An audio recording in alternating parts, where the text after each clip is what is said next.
Cam, I am like buzzing with excitement. I am like vibrating with anticipation about getting into these presidential candidates. I am like so geeked out now. Okay, so you're telling me that you did Biden and Kamala and Trump at least. Oh, yeah. I mean, everyone's paying it. In fact, I actually just did a podcast of why I think Kamala Harris will actually be the next president before the next election. Stop. Okay, I got to hear this because as you're recording this, Dianne Feinstein just passed away last night, and there's been a lot of no. Yeah, I mean, Cam. Yeah. Well, I'm from California, and I mean, okay, you're getting a first R.I.P. But also, thank God. Yeah. Okay. Good. All right, we're all on the same page. I mean, yes, R.I.P. I won't speak ill of the dead. Blah blah blah. But like, okay, so now everyone's talking about other wheels in motion. This one theory that people have been banning about is that Gavin Newsom is going to put Kamala. Like the plan is going to be to put Kamala in the interim seat. And that's how we get her out of the VP spot. And then Gavin Newsom slides into the VP spot. And then Biden like dies or whatever. Or has to step down due to illness and age. Well, that's boy. Wow, that totally changes the game a lot if that is something that they can do. The issue with a lot of this next presidential election is that there's a lot of things that have never been done before that are going to have to happen in order for everything to work. But I think going back to this macrocosmic perspective. Yeah. So the number one important thing to understand is what I said earlier is something called the triplicity shift. Do you remember at the end of 2020, people talking about the Great Conjunction? Yeah, vaguely. This was a Jupiter-Saturn conjunction, and those happen every 20 years or so. And they're kind of like the start and the beginning of a new era of some sort. Now, for a period of 200 years, these Jupiter-Saturn conjunctions happen in a specific element. So whether it's earth, air, water, fire, whatever. For the past 200 years, these Jupiter-Saturn conjunctions have been happening in earth signs. And the easiest way to relate to this is for the past 200 years, we've had the Industrial Revolution. Earth is like material and quality and wealth and land and things like that. And Jupiter-Saturn conjunctions are, again, like empires, new kings, new eras of dynasties and things like that. We just had a Jupiter-Saturn conjunction at the very end of 2020, literally right after the last election. And it was technically the first in the zodiacs in the air signs. So for the next 200 years, Jupiter-Saturn conjunctions are going to be happening in air signs. Now, it technically also wasn't the first because the last time we had a Jupiter-Saturn conjunction was in the year 2000, and that was in Taurus. But the time before that was in 1980, and that was in Libra, which is an air sign. And what's important about that is that was a Saturn-Pluto conjunction, like we talked about a moment ago, and a Jupiter-Saturn conjunction. Again, those are two things that happened in 2020, and those are the same two things that happened in 1980. And look at the similarities of my mom's always saying that. My mom is always saying that when Joe Biden got elected, it felt just as hopeless for the interest of the progressive movement as when as Reagan in the 80s. And she says that same kind of really what she says is that it feels like when Bill Clinton got elected in terms of the setback for the left because now a liberal's in charge and nobody cares about anything anymore. But in terms of like the atmosphere, I mean, the poor woman spent her entire 20s in the 80s, which feels like a real loss for her. Well, and it's more so the similarities between AIDS and COVID. And I mean, and how Anthony Fauci played such a huge role in both of them. He's been such an interesting figure in both of these. But it's kind of like, we had a like pandemic in the 80s and another pandemic here in 2020. And there's so many similarities. But the thing to understand is the air signs are about ideas. They're about technology. And you've heard about like the fourth, industrial revolution and all of the tech that's supposed to be happening. That all started in 2020.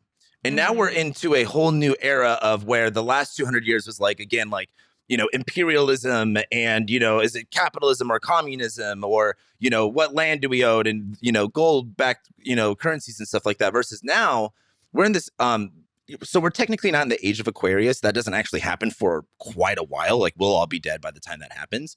But this is setting the precedent for it. We are getting into an age, like Aquarius is about really two things. It's about society at large, and it is about technology and doctors and medical interventions. Like Saturn rules Aquarius, and Saturn's like the old hermit man, and There's a lot that you can go into that. However, so what age are we in now? And what are you we're technically still in the age of Pisces. How much we relate that into what's going on right now isn't necessarily important. I think the age of Aquarius doesn't start until 2300. So like we got a long time until what is it called? Yeah, we got a while, but this is going to set the precedent for example, AI just got invented and it's being utilized right now. We'll be having, a central bank digital currency very, very soon and all of those sorts of things. And by 300 years from now, that's again, like now we're getting into Star Trek, we're getting into the robot human, civil war type thing that will eventually happen. That's a while away, but this is kind of planting the seeds for all of that right now. So yeah, go ahead. I'm sorry. I would say the reason this is important is this election is not like, oh, who's just going to be president again? And do we get our policies that we want, or are we not going to get our policies we want? It's like, we just went through a very major change in the world as far as astrology goes. And then the second macrocosmic perspective is, you might have heard about this. Have you heard about America's Pluto return? I don't think so. Okay, so America has a birth chart. It's something called this. Wait, was she born in 1776 or 1619? That's the question. So we use 1776. Now, however, what's interesting is there's a different chart for the Declaration of Independence being signed versus the Constitution. The Constitution chart is really interesting. It's really, really interesting. But most astrologers, when we talk about the Pluto return, we're talking about the Sibley chart, which is July 4th, 1776. I think it was around like 4 or 5 p.m. or something like that. But Pluto rules extreme power, corruption, change, transformation. And I see a lot of astrologers kind of go back and forth on like, because there's not too many countries that live through a Pluto return. Like we're one of like the oldest countries that, again, have like kept our constitution and our democracy since then. So like one of the only examples that we really have is like Rome, but Rome had so many different iterations that it's kind of like, okay, what's this change? What's that change? But the way to look at it is Pluto is right now, if we actually pull up this chart, Pluto is at 27 degrees Capricorn. This is exactly where it was when the Declaration of Independence was signed, the 200 something years ago. It's also in America's second house of money and finances. And I think that's also an important thing, talking about just, the whole, Ukraine, Russia, China situation. But pretty much what the Pluto return is symbolizing is that there's a very deep-seated change that is going to be happening in this country right now. And this has been happening since 2021, 2022. And we get a little bit, and it doesn't really end until 2024. After the next election. Does that mean we're not going to get one of the two guys who have already been president as president again, Trump or Biden? Okay, so if you want me to jump to a conclusion, I think what's going to happen is there is probably not going to, like, my more extreme side is there's probably not going to be an election. What? Cam? How? Well, I want to show you something. So the thing is, you have to kind of put your finger on the pulse with American society. It really doesn't matter if Trump goes to jail or prison or not. If let's say that he's in prison or whatever, I think you're going to have a lot more backlash than what January 6th was. What I see coming up is pretty much in the next few years is World War III.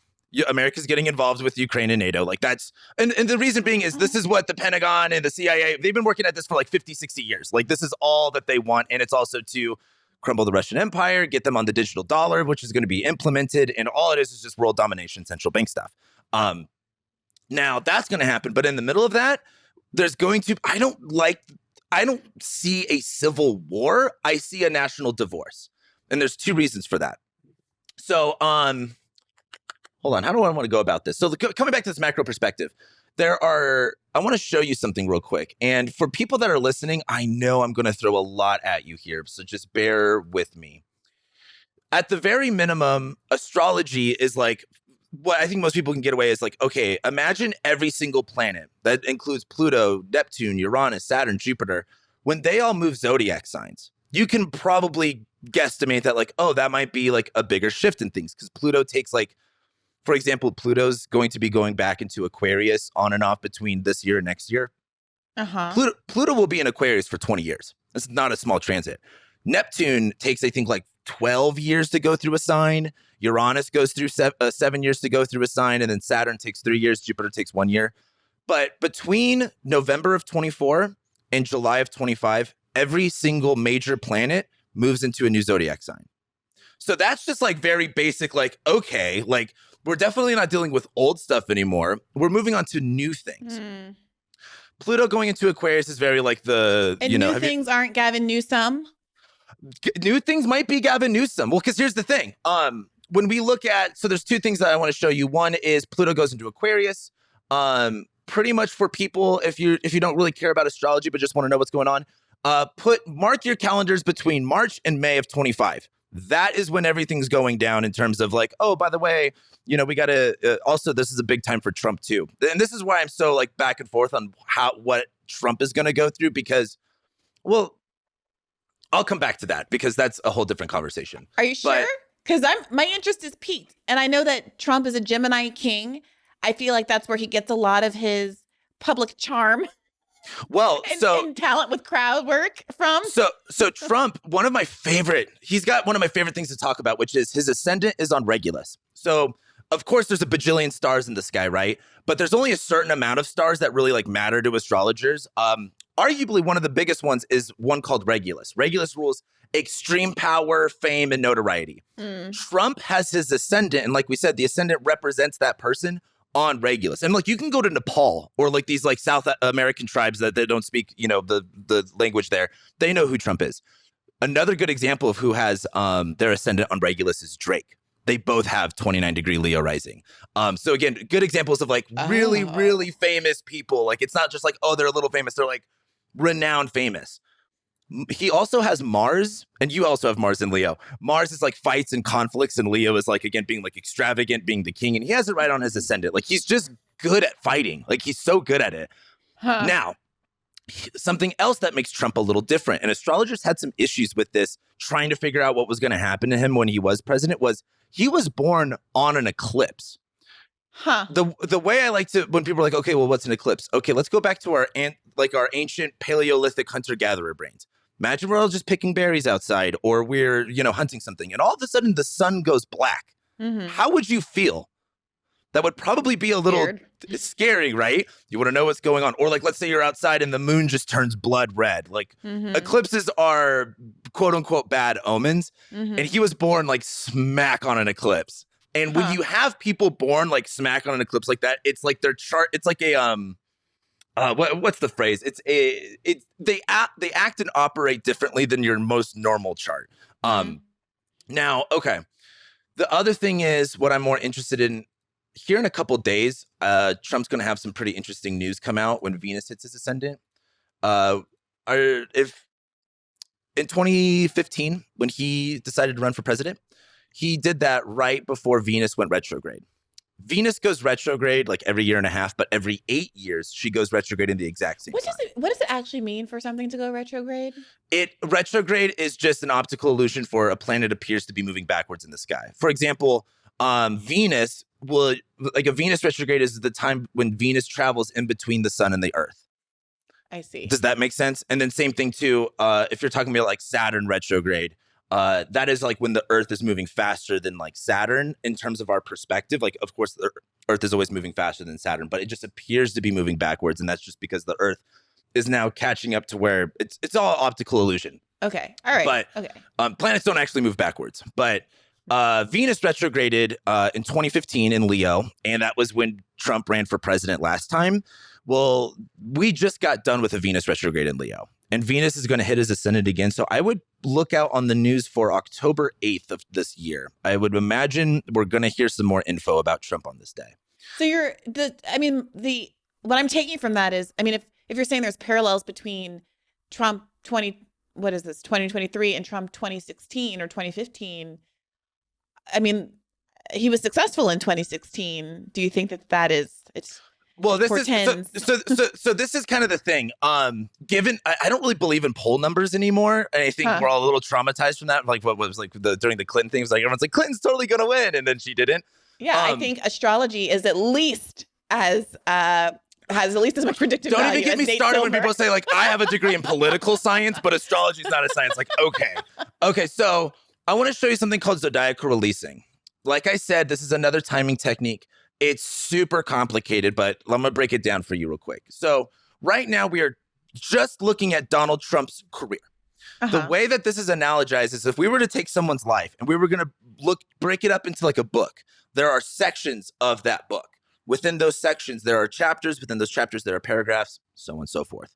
What zodiacal releasing shows us is when is the climax of someone's book and when are the kind of chill out times and when are the build up times, and again, going back to a climax. Cam, I don't know about all this talk of zodiacal release and climaxes. We just met. Oh, we're just in the beginning of it. So I want to look at this level 1 real quick. So level 1 is age 0 to 11 to 26, 34, 54, 78, 97. Big fat chunks of someone's life, right? We're here. And I want you to look at these little plus signs. These plus signs represent the peak activity of someone's life. And again, we're looking at career topics just for Trump here. So this is the peak of career between 26 and 34. And notice that we get another one, April of 2025. That'll be until 2044. So now think of a mountain range. There's multiple peaks in a mountain range, but there's one that is the tallest. For Trump, that's Leo. So he is hitting the absolute peak of his career. Actually, I lied. It's actually not his peak. Technically, that'd be Scorpio. But he still hits, like, we're not done with him. And here's my only issue with looking at this is like, this doesn't happen till April. I would expect this to happen around inauguration time, not a few months after.